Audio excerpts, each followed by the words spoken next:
அமெரிக்க ஜனாதிபதி Donald Trump வேற்றுக்கிரகவாசிகள் மற்றும் அடையாளம் தெரியாத பறக்கும் பொருட்கள் தொடர்பான ரகசிய கோப்புகளை வெளியிடுமாறு பாதுகாப்புத்துறை உள்ளிட்ட அரச நிறுவனங்களுக்கு உத்தரவிட்டுள்ளதாக தெரிவித்துள்ளார்.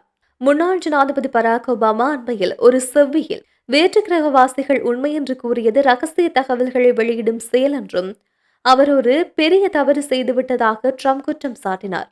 பொதுமக்களிடையே இது குறித்து எழுந்துள்ள மிக ஆர்வத்தின் காரணமாகவே வேற்றுக்கிரகத்தின் வாழ்க்கை மற்றும் வான்வெளியில் தென்படும் மர்மமான நிகழ்வுகள் தொடர்பாக அனைத்து தகவல்களையும் அடையாளம் கண்டு பகிரங்கப்படுத்த முடிவு செய்துள்ளதாக அவர் தனது ட்ருத் சோஷியல் தளத்தில் பதிவிட்டுள்ளார். கடந்த வாரம் வெளியான ஒரு நேர்காணலில் ஒபாமா வேற்றுக்கிரகவாசிகள் இருப்பதாக தான் கருதுவதாகவும், ஆனால் அவர்கள் ஏரியா 51 போன்ற ரகசிய தளங்களில் மறைத்து வைக்கப்படவில்லை என்றும் கூறியிருந்தார்.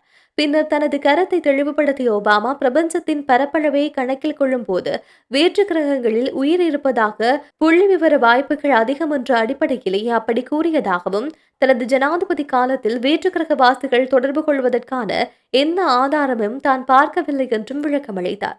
இந்த நிலையில் இந்த விவகாரம் தொடர்பாக தமக்கு தனிப்பட்ட கருத்து எதுவும் இல்லை என்று கூறிய ட்ரம்ப், அரசாங்கத்திடம் உள்ள கோப்புகள் வெளியிடுவது மூலமாக அது குறித்து மர்மங்களுக்கு தீர்வு காணப்போவதாக தெரிவித்துள்ளார்.